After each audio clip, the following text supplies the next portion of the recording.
I'm Stephen Price. Hello, I'm Cara Githens. This is The Innkeepers, a podcast by Sanctuary Inn. At Sanctuary Inn, we believe we are called to equip, refresh, and restore God's global workers. On this podcast, we will be interviewing guests who have much to teach us about the many facets of missionary care. Let's learn together and be encouraged to press on in the work God has given each one of us to do.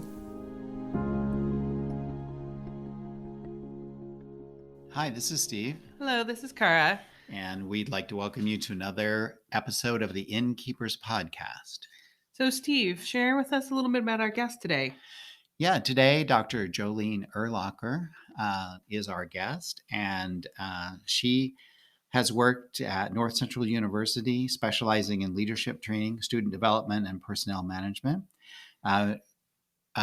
Dr. Erlacher, she did her doctoral dissertation on Millennials and Ministry, and that has kind of propelled her into the forefront of being an expert, as it were, of the Gen Z and Millennials in missions. And so she's done does hundreds, probably, consultations with ministries and missions about helping millennials and Gen Zs and helping organizations blend all these different cultures, because you do definitely have a boomer culture, a millennial culture, Gen Z culture, and anyway, helping them all blend and function in a missions context. And so she has her dissertation has been published in a book, Millennials and Ministry.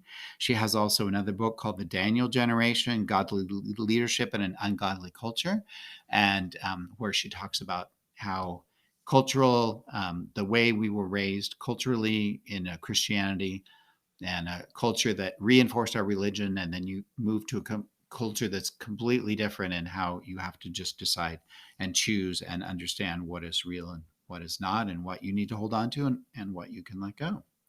So she has a lot to say about millennials and missions. Yes, I'm so excited about this podcast, and we hope that you really enjoy it too and are blessed and encouraged in your role in your ministry or your organization or church. Okay, well, let's get into it.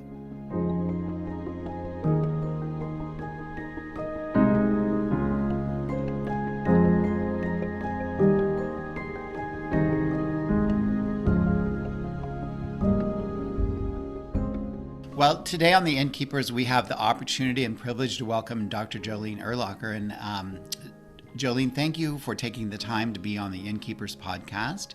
And just if you would take a minute, introduce yourselves to our listeners. Sure. Well, thank you so much for having me. It truly is an honor to be here with you. And my background really began when I was a kid, and my parents one day called us all into the living room and said, we're packing up and moving to Mexico. And so I got to grow up as a TCK or an MK. My parents have been on the field now for over 35 years and are launching a new ministry as they are headed into semi-retirement on the field. So it's just been exciting to just get to live just what God is doing globally, and then be a part of that in my extended family as well. And so that was really where kind of my heart for missions was birthed. My passion for equipping others to do ministry really came out of my early career experiences working in higher education. So after I completed my degree at a Christian university, I went on staff there, coordinating short-term missions trips and other local and regional ministry opportunities for students. And it was really in that context where God really started to show me some of the challenges as well as opportunities that we're seeing for the next generation as they're engaging in ministry.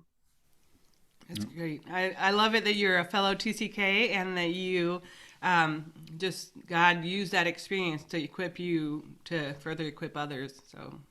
So was it during this time that you kind of started developing your interest or passion for millennials?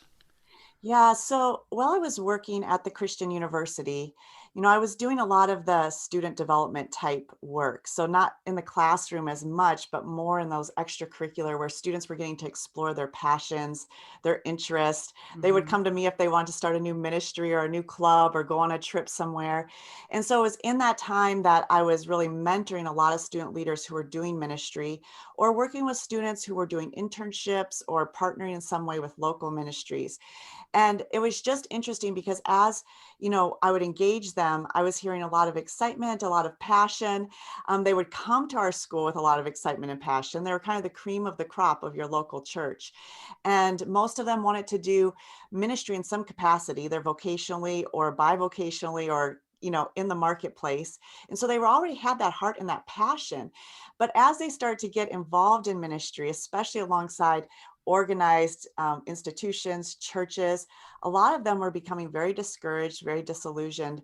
And so really coaching them, mentoring them through some of those things opened my eyes to some of the struggles and some of the disconnects between the values and perspectives of the millennial generation and our established ministries. And then as I was there for longer and start to see our alumni going out and actually serving on ministry teams, both in the US as well as globally, and seeing many of them after a year or two dropping out of ministry and sometimes walking away from their faith completely, having $50,000 in debt and a degree in intercultural studies or pastoral ministry, working at Home Depot and bitter and angry at the church. I was like, this is a crisis. Like we have got to address this, because I was seeing these young people come in as 18, 19-year-olds ready to give their lives to the Lord. And within, 5 to 6 years of engaging with the church or ministry, they were disillusioned. I'm like, this is not okay. So that's really where God opened my eyes to what was then the millennial generation. Now we really have Gen Z coming out of our colleges, but these younger generations that really do have a different worldview, a different set of values, expectations that are often colliding with kind of our established approaches to ministry. So what would you say are some of the biggest struggles that a millennial has with the current establishment in churches and nonprofits and missions organizations? Yeah, so I would say, at the very foundation, what's happened is that we've experienced a significant cultural shift in America in the last 20 to 30 years. So I talk about this in both of my books and on, different other presentations I've given. So I won't go into depth here, but we've really seen a transition from the modern era to what we're terming the postmodern era, because we don't know really what's emerging. But it's really the first significant cultural shift that America has experienced as a nation, because these shifts usually happen every 200 to 300 years in a civilization. So we really are seeing kind of the restructuring of everything in our society. Everything's kind of being called into question. And we see that playing out right on our social media news feeds right now. But as a result of that, millennials and Gen Z, which are the younger generation. So when I use the term millennials, I'm typically talking about those who were born 80 to 95. So roughly 25 to 40 right now. So they really are older. They're reaching middle age, the older ones are. And then Gen Z, I would refer to those as 25 and younger. So really our students today, our recent grads. They really have been raised in this new cultural context, because it was really the cultural upheaval of the 60s and 70s that kind of ushered in this new cultural era. So by the time millennials and Gen Z were growing up in the 80s, 90s, 2000s, they really are growing up in a different culture. So, we were talking about being TCKs, and having to navigate two cultures. And that's really what's happening, is that we have a generation, especially older millennials are kind of TCKs. They're kind of the cuspers who understand the world as it was, the world as it's emerging. For younger millennials and Gen Z, they really have an entirely different world view. So just a couple of quick examples. Traditionally in the modern era, older generations, we would have made decisions based on facts, logic, and reason. That's coming out of the modern era, the scientific revolution, the industrial revolution, all those things. So facts, logic, and reason determine if we would go to the field, if we'd start a ministry here, if we'd run the ministry this way. For the younger generations, they've grown up in a postmodern era that has really emerged as a post-truth era, where there's not as much value in facts or logic, but really we have kind of elevated emotions, stories, and experiences as what determines what is true or right. And so for younger generations, even those that are strong believers, they have a much higher value on their emotions, their stories, and their experiences. And those will dictate their decisions to do ministry or how they want to do ministry. They're okay investing in 1 or 2 or 3 or 4 people in a very in-depth manner, because they don't care about the numbers as much, right? Right. Yeah. so so just that's a quick, just one quick Yeah. illustration But I can of already see how the collision of those Yeah. two values Yeah. yes. just creates probably fireworks in so many different organizations. Yeah, I can imagine that a lot of the millennials, when they were leaving school, were going to apply to organizations that were run by boomers, that did things a particular way, or even that I don't know my generations, but even before boomers. And so they're doing things the way they did them in the 40s and the 50s and the 60s, the way that they learned to do them. And then they just run into a brick wall almost, because it's like, this is the way we've done it. This is how we raise support. This is how we put people in the field. This is how we put people on teams. And you'll have millennials that are saying, but wait a minute, what if that's not me? Or what if that's not right? And so just imploding. Absolutely. And with that whole phrase, this is the way we've always done it, or this is the Yeah, way that works, right. that has really been a discouragement to a lot of millennials and Gen Zers, because they intuitively understand the world has changed and that Mm. the world looks different. They might not understand what it looked like before, but they understand what intuitively what works in our current cultural context. They also have grown up in a world, the modern era was very much built on hierarchies, Mhm. and so you had different positions and power and titles that were embedded in those hierarchies. But with things like the internet, we've seen the collapse of power distance, where young people can post on social media. They can have followings, as large as some expert in the field. They Uh-huh. can tell the whole world what they're thinking with their TikTok or their Yeah, YouTube channels. yeah. And so as a result of that, they're used to participating and engaging. So when they come into an organization and they're told, you need to put in your time, this is the way we've done it, or this is the way we're going to do it, you need to put in your time before you can offer suggestions.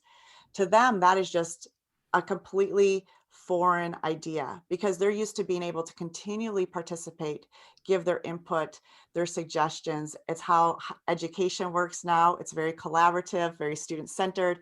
So there's just so many factors about how we do ministry that is really foreign to how young people have grown up, have been educated, have engaged the world to date. Mm. Yeah. Mm. Yes. I can actually speak to that probably on a more personal level of having been on short-term missions or whatnot. I'm right at the cusp Mhm. of the shift, and I can see both sides of the story. But yeah, you want your millennials to get some experience, and that's what the older generation says is valuable. But the younger generation's like, I already have experience. So it's just, how do we navigate that? So what would you say are some of the strengths of the millennial generation or Well, one of younger? the things I love about the millennial generation. So, one thing we see in generational studies is that generations tend to raise their complement. So, there tends to be a pendulum swing. So, there Okay. are actually a number of similarities between the boomer generation and the millennial generation, and a Hmm. number of similarities between Gen X, which would be my generation, which is really those that were born roughly 65 to 80. Um, and the Gen Zers. So every other generation tends to kind of, have a kind of a complement or a pendulum swing. Uh-huh. So with boomers and with millennials, some of the strengths that we really saw were their idealism and optimism. Both Mhm. generations were raised during periods of relative stability economically, Mhm. relative stability just in our foreign relations. So there was space for those generations to dream as Yeah. they were Yeah. growing up. So Okay. that's where we see boomers went out and started all kinds of organizations and denominations and efforts to change the world, because that was really that optimism, that idealism, that sense of teamwork, and we can do things together was really powerful in the boomer generation. And we see some of those similar characteristics in millennials. They're just playing out differently because some of the cultural nuances. But with millennials, they are very optimistic, very idealistic. They are team players. They're collaborative. They want everyone included. They want everyone's voice to be heard, which is a strong value for them. Yeah. For both younger generations, millennials and Gen Z, they have been raised in a period of time where tolerance is the highest moral value in our culture. Uh-huh. So tolerance defined as understanding, respecting, and then the part that gets problematic sometimes in a faith context is affirming and accepting Mm-hmm. every point of view as valid and equal. So that's a side note, and one of the things that could be a challenge for them in ministry. But because of that kind of tolerance, I mean, going into a cross-cultural setting, they want to include everyone. They want to hear the different perspectives. So these are some of the really great strengths that millennials bring to a team, and that empower them for ministry. And I think we're in a very challenging time right now for ministry, as the world is changing. And I think Mm-hmm. millennials are well equipped as far as their perspective, their hope, their zeal, their passion to really be able to lead effectively in this next season. So you founded an organization called Leading Tomorrow, and so what was kind of the passion behind that? What are you wanting to see that accomplish? Yeah, so I kind of started that but on accident. So I did my doctoral dissertation on millennials and ministry context. So I did a qualitative research study, just interviewing millennials globally as well as in local and regional ministries in the U.S. to just understand what was contributing to their participation in ministry as well as their retention in ministry. So after I finished my dissertation, I decided I had an offer from a publisher to turn it into a book. So I ended up publishing that. Well, in the meantime, I'd gotten married to a military man and was moving with the military. Uh-huh. So I could no longer teach full time on campus. So I had to kind of reinvent my career, but I also had infant twins. So I wasn't looking to really do anything too dramatic in my career. But having published the book on millennials and ministry, I started to get calls to speak and train and consult. And I had done some of that while working at the university as well. So God just kept opening doors. People contacted me, how do we do this? So after, a little while, a couple of years of kind of doing it on the side, I decided, this is something the Lord is really calling me to help equip Christian organizations, Christian leaders to really engage this next generation effectively and equip them for their ministry calling. So that's when we started Leading Tomorrow as an organization. So we've now, we're celebrating our 7th year. So it's very exciting. So my hope with that, and what we've seen God just do through this organization is just really working with Christian leaders, churches, Christian organizations. I do a lot of work with missions agencies, speaking at missions conferences, consulting with missionary teams, doing training for missionary leaders, helping brainstorm and develop programs for really equipping, onboarding young missionaries. So really just to be a resource. I'm working on my 3rd book right now, which is Mobilizing Gen Z for the Global Age of Missions. It should be coming out this next year, but really just helping. Sometimes when you're in the trenches doing ministry work and having parents who have been in ministry, I was on staff at a church for a couple of years. I know when you're in the trenches, Yeah. you sometimes don't have time to just step back and evaluate and assess and Yeah.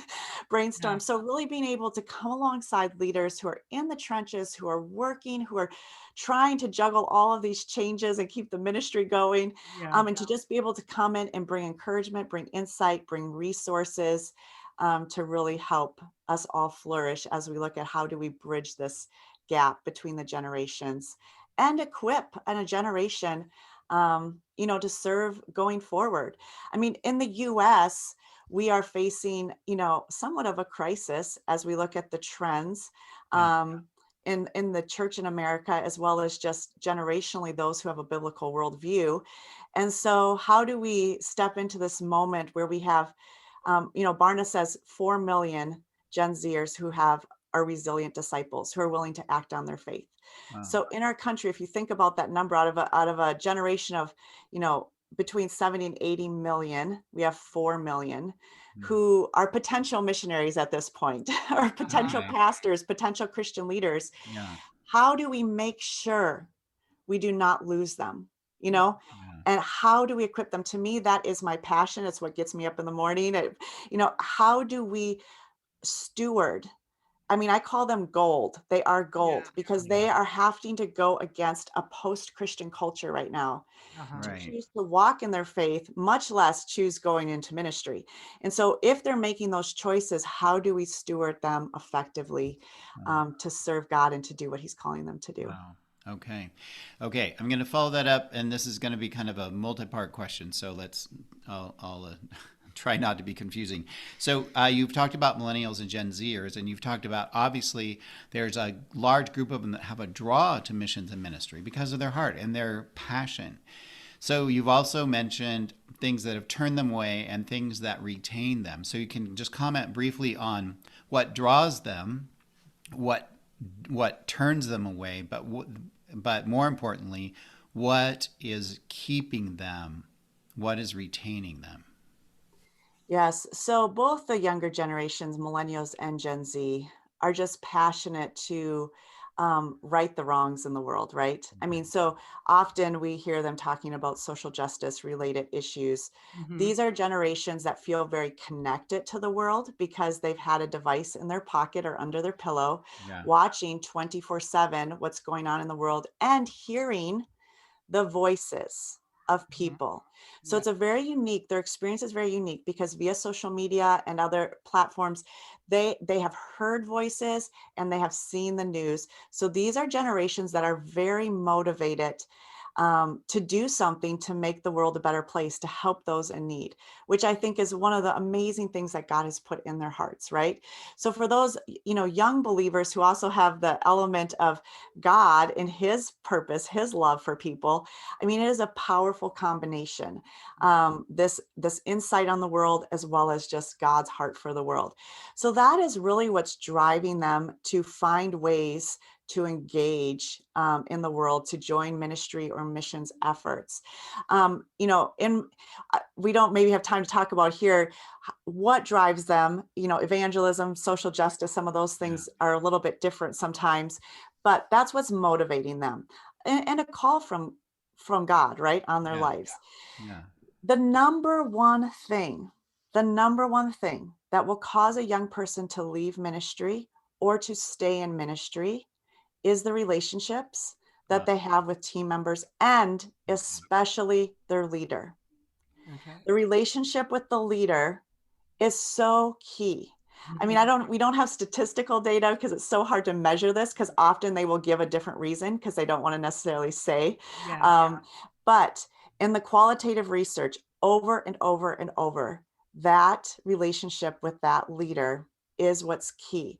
So one of the other values differences that we often see is that historically missionaries or pastors or whoever would join an organization or a denomination. And they're like, I'm serving this organization, this denomination, no matter what happens from the time they launched into ministry till the time they retired, they're serving that organization. Yeah. Yeah. And they will Loyalty. make, yes, Yeah. and they'll make sacrifices for that denomination or organization. What we're finding is young people do not join institutions, they follow individuals. Okay. Yeah. Okay, so let me just say that again, it's key. They Yeah. don't Yeah. join I'm writing it institutions, down. they follow individuals. And so an individual is usually key to them actually getting plugged into ministry in some way. So for mobilizers out there, um, it's not going to necessarily be an event. It's often a relationship that we are cultivating over years with a potential candidate who develops that relationship, a coaching, mentoring type relationship with a mobilizer to get them to the field, right? And Uh-huh. then once on the field, it is that relationship. I mean, the number one thing that's causing missionaries to leave the field Yeah. are those relationships Yeah. with Yeah. those leaders and team members. Now, the thing is that let's say that there is I mean, in some cases there are, family illnesses, there's things back home. There are other factors that play into them leaving the field, but often a deciding factor, whether it's worth it, or not, can Yeah. be Yeah. those relationships. Yeah. And I will say another key is even if a young person leaves the field or leaves a ministry, if they have had a good experience with that team and those leaders, their likelihood of continuing in ministry in some facet is much higher than if they've had bad, Uh-huh. relational Okay. experiences in a ministry team. Yeah. So It's critical, critical, critical. So, I mean, and the number, I'll just throw this out here. The two, when people ask me, okay, so what do you need in those relationships for leaders or team members who are engaging new people, millennials or Gen Zers, the two things we have to do well are ask open-ended questions and actively listen. And this just is an inversion of leadership as we've known it, where the leader is the one who tells everyone what to do and gives the directives. So, it's just so key. They're so used to participating and being engaged, and that's critical to relationship.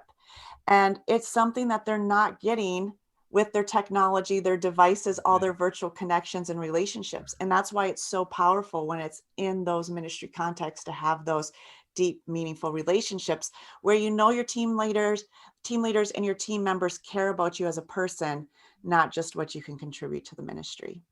Okay. Yeah, I can just see how this could play out where you have an individual who, like, I can get the whole world to listen to me, and I have this whole platform of where I'm heard and where people listen to me, or there's at least a perception of that, because we're not truly sure who's listening on social media, but there's at least that perception. Yes. And then you're working at a church, or you're on a missions team somewhere, and you feel like no one listens to you and no one hears you, and that disconnect, that feeling of where I'm investing the most of my life, they don't listen.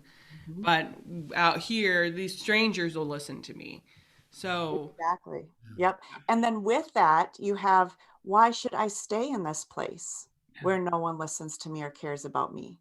When I could turn around and have a YouTube channel, a podcast, whatever, because with their technology, young people today are like, why would I sit around and waste my time and energy?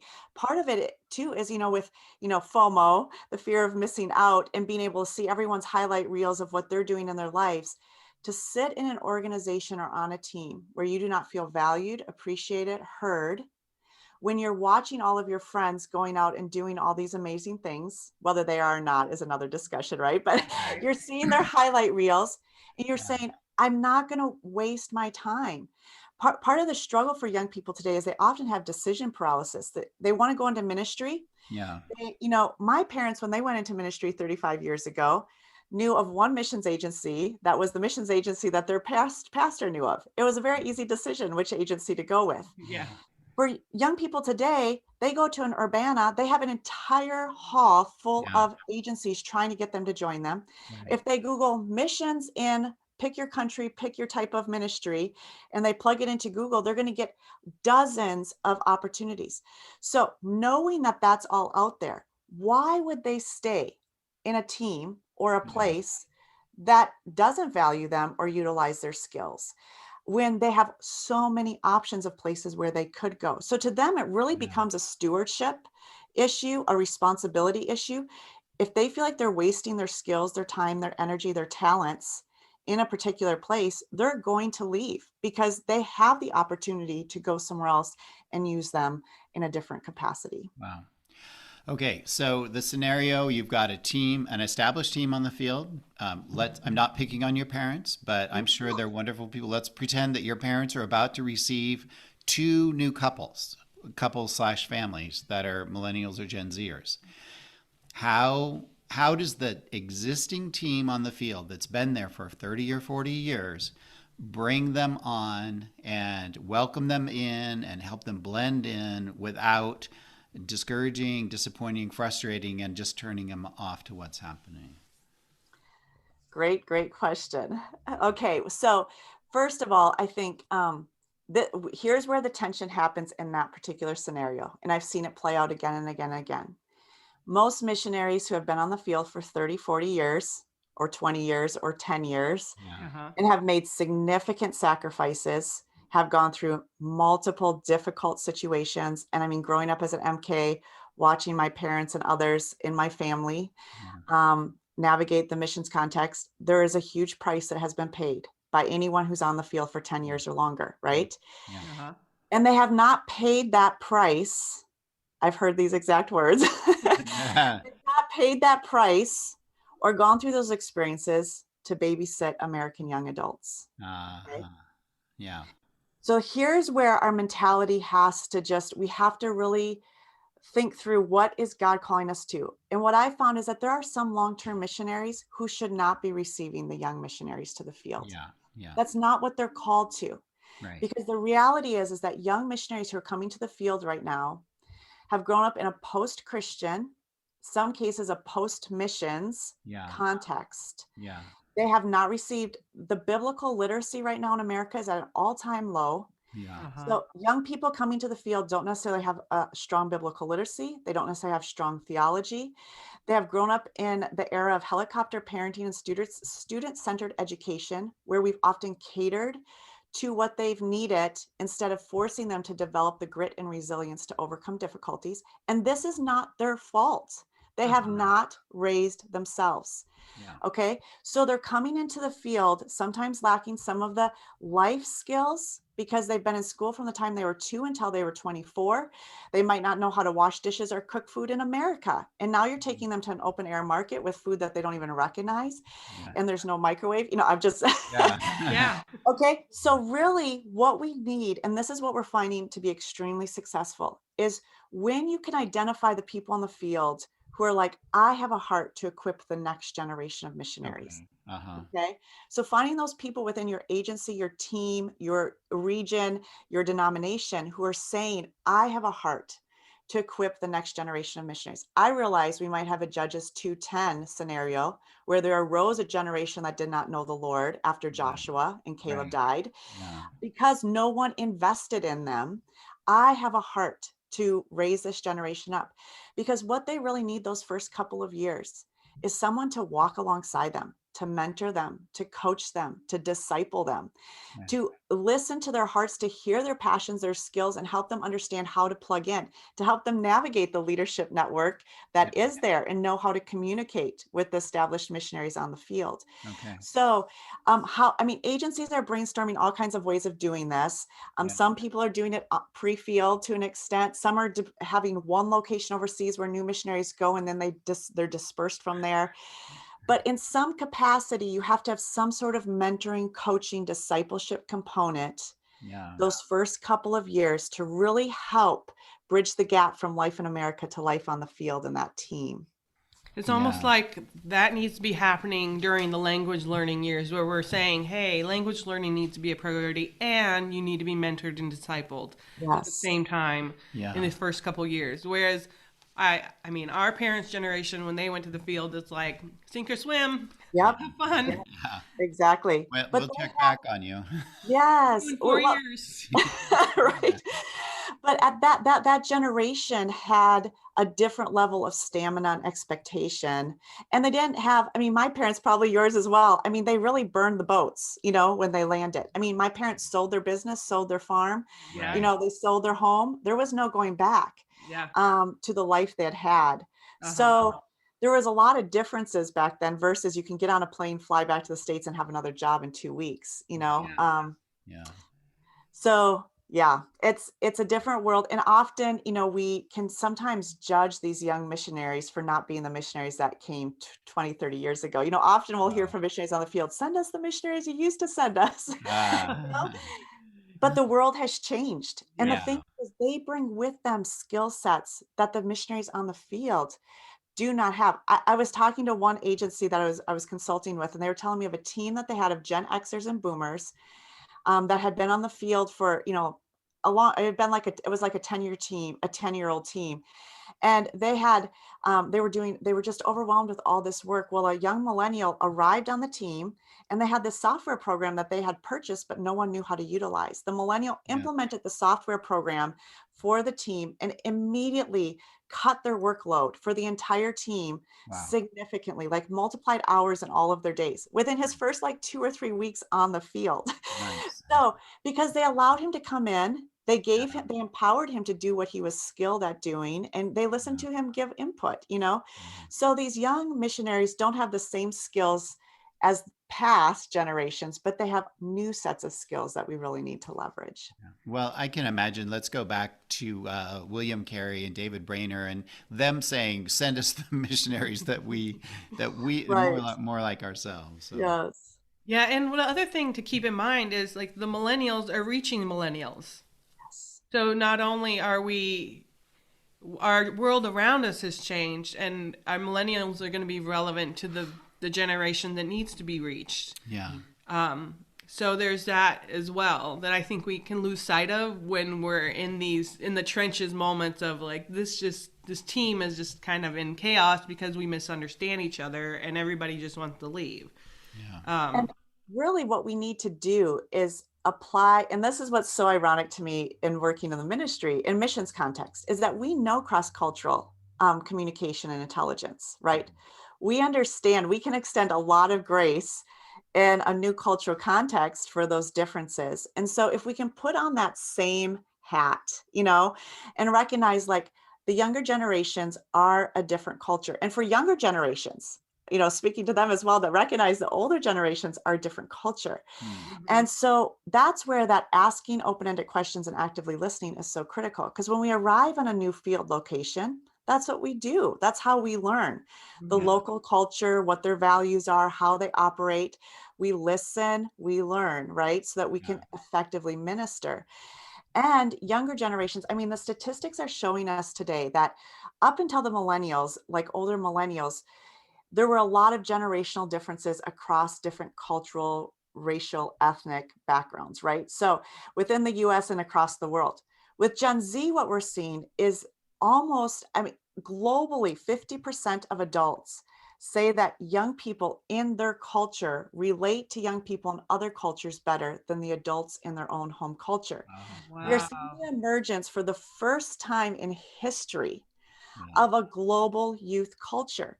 Yeah. So millennials and Gen Zers are coming in not only, yes, reaching millennials where in their native culture, but they are better equipped to reach millennials and Gen Zers in whatever culture they're going to. Now, there's still cultural nuances, but there's fewer cultural barriers than ever before for those younger generations because technology is transmitting culture. Right. Yeah. So, when organizations bring me in as a consultant, I often say to them, you can pay me to come in and consult with you, that's fine. Or you could just listen to the Gen Zers and the millennials that are working on your team because they Yeah. are your cultural informants, right? Yeah. I mean, so my husband, has a military background. I mean, they would have cultural informants who help them understand the culture when they're going in to do a mission in a new context. Right. And these young people really, if we will listen to them and engage them and equip them, can bring us that understanding of the youth culture, the young adult culture that's emerging, and give us insights into how to do ministry that we just are not going to be able to see coming from our own, cultural or worldview perspective. Wow. Uh, okay. We may go 3 or 4 hours here, but anyway, well, we won't do that to your schedule. But I'm just thinking now so much about. So then you have millennials and Gen Zers that are maybe not signing up for a lifetime commitment, right? I mean, that's kind of historically missions in the 40s and 50s. It's like I'm signing on the dotted line until God takes me, or whatever. I'm doing this. But that doesn't mean they're not effective, right? I mean, certainly we can't dismiss language and culture issues as being extremely important, but at the same time, just because they won't sign on the dotted line for a lifetime doesn't mean they won't contribute. Exactly. And there's a couple things we have to understand about their mentality to not sign up for a lifetime because there's actually logic to their approach, even if they are not quite able to articulate it. What we see is that they have literally lived in a world where the world has been inconsistent for them. Yeah. A 9/11, a 2008 recession, a global pandemic Yeah. can instantly disrupt whatever long-term plans you had and Yeah. force you to innovate and figure out how to navigate this new context. For a young person to think of signing up for something for 3 or 4 years when their entire life has been marked by changes that Yeah. have disrupted Yeah. what was supposed to be happening doesn't make sense. They watched people who worked for an organization or an industry for 20, 30 years get laid off in the recession, right? So why, and then not have other job skills or other connections, and they're floundering to pick up their career. So for them, it is more responsible It is better stewardship to say, I'm going to do something. I know I can do this for 2 or 3 years, right? And I know I have the skill set to do it for 2 or 3 years. The world is going to change in those 2 to 3 years. I'm going to change in those 2 or 3 years. The needs around me are going to change. And so I'm not going to commit beyond that because I don't know that I'll be effective. The other thing is that this is a generation that understands, I can't tell you how many times I've been teaching workshops where the millennial in the room is like, why are we going? We need missionaries from name the countries to come help us in our, they're like, I'm working at Starbucks and everyone around me has a gender identity, a sexual orientation of this or that does not match my biblical worldview. And I need help understanding how to live by biblical values in my job, my part-time job at wherever they're working. So to them, they see the needs globally and they understand that it is not, we have left the Western age of missions and we've entered the global age of missions, right? Where it truly is everyone going everywhere. So we are seeing the church in Latin America, Asia, not every country, but in many parts of Latin America, Asia, Africa, who are sending missionaries now. And actually the church is growing and thriving where we see the church in decline in some ways in America. And so Gen Z and millennials intuitively understand this. So they don't want to say, I'm going to go to that country for 30 years because they're like, I can go and I can invest in that place this way. But then I'm hoping that my friends that I develop there are going to continue the ministry and God's going to maybe move me somewhere else to work. So they understand that changing dynamic globally as well and don't see the need necessarily. If I go and invest somewhere and am able to help them thrive and start whatever's on their hearts to start, then they're going to be able to thrive even if I leave. Sounds like they're much more willing to pass on the baton and say, I'll do this, we'll get this thing started, and then they're going to keep going. And, we are living in a post-Christian world here in the U.S., Canada, whatever, and the needs here are significant in ways that they haven't been in past generations. And that's often the challenge in mobilizing them. They're like, why would I go to the other side of the world when I am the only student in my college class that has a biblical worldview? So for them to think, why would I leave? Is one of the challenges that we're facing in mobilization. But there is a percentage of this generation that still needs to go, that God is calling to go globally. And so that how do we help them process what that looks like? What areas of interest or passion are drawing millennials and Gen Zers? A lot of people will say it's the social justice issues. And it is. Those are tangible. And I think what we've seen is a lot of Gen Zers and millennials grew up with a church that had a huge focus on evangelization. Just get people saved and everything else will fix itself. And then we still see places where there's been a Christian presence, where there's still, issues that could have been resolved related to poverty or whatever, oppression of some sort. And so they do have a heart. They do believe that knowing Jesus is still critical to a person's, life. They understand that, but they really want to see a more holistic ministry. They want to see that we're not just telling people about Jesus, but we're also helping them make wise decisions and solve problems in other ways. And so that holistic ministry model is very appealing to them. They also love the collaboration and the diversity. And so something that can be really difficult for them is if they feel like it's a ministry team that's doing all the work versus engaging, whoever it is in that local context and creating a very diverse team that together is problem solving and brainstorming. That's very motivating to them as well. So the other thing that we've seen, I have my co-author in this new book on mobilizing Gen Z. She's a mobilizer, and she will often say that the difference between mobilizing millennials and Gen Z, what their passions are, is that for millennials, you just needed to paint a picture of a need and say, go fix it. And they would go. Like, there's a need, I'm going to go. It doesn't matter that I have $80,000 in student loan debt and no plan. So it was that optimistic idealism, which I love about millennials, that they would just jump into it, right? Gen Z is much more pragmatic because they've watched then how that has played out for some millennials who then, are 30 and trying to navigate still paying off student loans and all of that. Yeah. Gen Z is much more pragmatic. So as we're mobilizing Gen Z, they want to know there is a place where my skills can be used.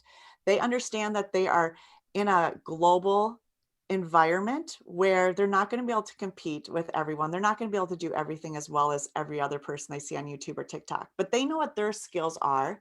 They know what their like individual, personality and approach is. So for Gen Z, if we can show them how their skills can meet a need, that's much more motivating for them. So again, both generations are motivated by meeting those holistic needs, spiritual as well as physical, mental, and emotional. They want to see that kind of holistic ministry. Gen Z is just going to need to see more specifically how their skills can help meet that need before they take the leap. Huh. Okay. So there are just so many things that we've discussed, and it's just kind of my mind is going thinking Yeah. through all the scenarios of how Yeah. all this plays out. And hopefully our listeners too, just how can we implement this and really make a difference with this knowledge, because it's clear that it makes a difference if we understand these things. Yes. Yes. And so I thank you for your work that you've done to kind of help tease out some of these challenges that I think we all are facing, but we just can't always name it. Yes. And when you name it, then you can begin to understand maybe some steps that can be taken. So thank you. But before we wrap up, what is something that's like, okay, everyone really needs to know this? Is there any particular like takeaway of all the things we talked about, or perhaps a new idea that just, if there's one thing that you in an organization or a ministry team could change, what would it be? Well, we're in what I like to call a season of shaking. So in doing this research for the last 10 years, Hebrews 12:26-28 has become like my theme verse. Everything that can be shaken will be shaken, so that what cannot be shaken will remain. Mm. And as we're experiencing this cultural shift, all of the upheaval that's going on both in our country and globally, for a variety of reasons, Yeah. I believe what God is doing is shaking us. And, my last book, Daniel Generation, just talks about how the younger generation is like Daniel. They were born in Judah, a Christian America or Christian ministry context or whatever, Yeah. but they suddenly found themselves living and leading in Babylon in a very, very different context. And Daniel and his friends had to try to figure out, how do we live for God in Babylon when all that we were taught was how to live for God in Judah? Like all we know is the Judah rules and culture. Yeah, where the culture reinforced every decision you made and everything. And now you're in a culture where it's not. Exactly. And so what I like to kind of illustrate is most ministry leaders have lived and led in Judah our whole life. And, you can see in scripture different responses of the exiles when Nebuchadnezzar invaded. There's some who refused to leave and they fell with the temple, right? I mean, there's others who were dragged kicking and screaming into exile, and there are others who died. And what we know is that we are going through a period of transition where there is going to be change. Things are going to look different. Barna's latest book came out, Faith for Exiles. I mean, there's like 5 books out there right now talking about Daniel, because it is such a great illustration of what's happening for the church. But what was so beautiful about Daniel and his friends is that they understood they had to learn the language and literature of Babylon in order to lead there, right? We have to learn how to engage this culture, this new emerging culture. We have to, or we'll not be able to lead. At the same time, there's some things that, they were doing in Judah that were traditions that were not essential to their faith practice. And there were other things that were lines they could not cross, that were a violation of what God's law had given them. And Daniel and his friends had to parse that out. So what I like to say is everything that could be shaken for Daniel and his friends was shaken. I mean, so many things fell away during that period of exile. But the things that could not be shaken remained. And we see those with Ezra, Nehemiah, Esther, others who came out of that period of exile. They retained those unshakable truths that allowed them to rebuild Jerusalem Uh-huh. and after the 70 years. And I believe God's allowing us right now in our ministries, in our in our own faith practices, Yeah. to just have to say, what are the things that are just cultural preferences, that Okay. are maybe tradition, that have served a purpose? They've served a purpose, they've been good, but they're no longer essential, and they're shakable. They can be set aside. And how do we rally together around what is unshakable? So I think, like, in the question, as we're engaging the questions of younger generations, as we're sitting in those discussions and having the hard conversations, to just really come with humility into this period of time where God is asking us, like, what are the shakable things that you're clinging to, that are taking up time and energy, that serve their purpose but are no longer the priority? And how do we surrender and humbly ask God to show us what is the way forward, and how do we cling to those things that are unshakable and make those our priority? And I think it's a powerful, powerful opportunity for us to come together across generations and challenge one another, because the unshakable things are going to prove to be unshakable, and we're going to be able to come around those together. And I think it's kind of like, Phyllis Tickle in her book The Great Emergence talks about the great rummage sale, of the church, where these periods of transition and cultural upheaval allow us to kind of clean out some things that maybe have weighed us down a little bit, and to refocus with renewed energy on what matters most. And I think that's the Mm. opportunity we have before us right Wow. now. Thank you. That's challenging and thought provoking and everything all in one. So thank you for that. Thank you so much for your time today. And we just pray that it's a blessing to so many of our listeners. Yeah, I'm Yes. excited to get this podcast out and for people to have the opportunity to listen. Well, thank you for having me. Yeah.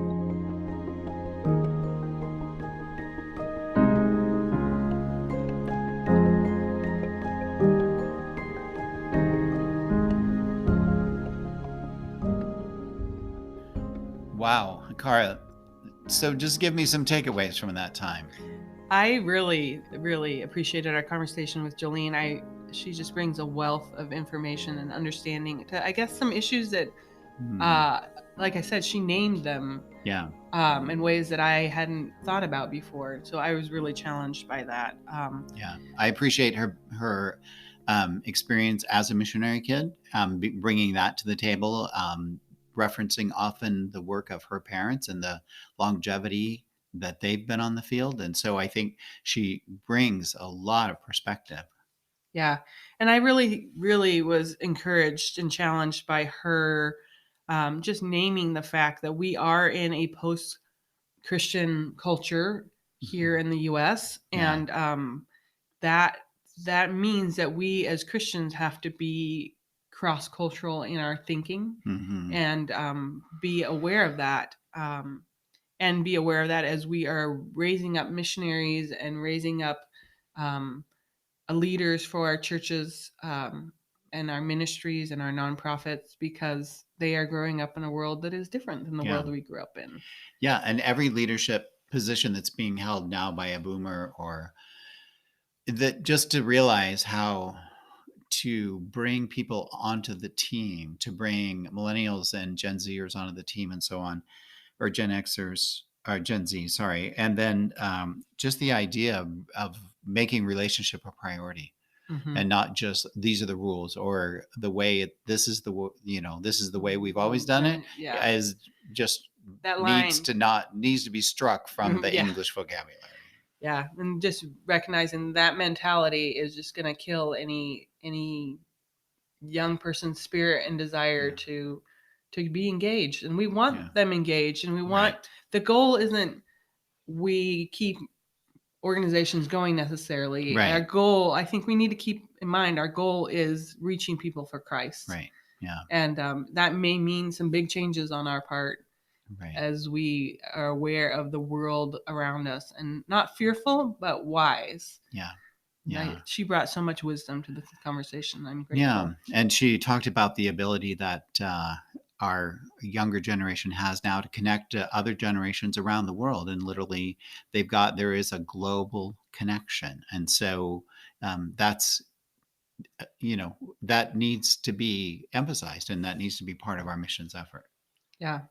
Well, I hope that you, as you listen, had some aha moments and some ways to really take this home and use it and implement this information and this way of thinking.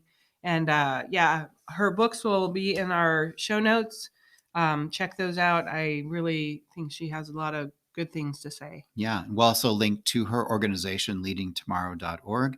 And you can go there and read more about her ministry and the work that she does consulting with mission agencies and other organizations. She does a lot of teaching in that whole area. And so take advantage of that.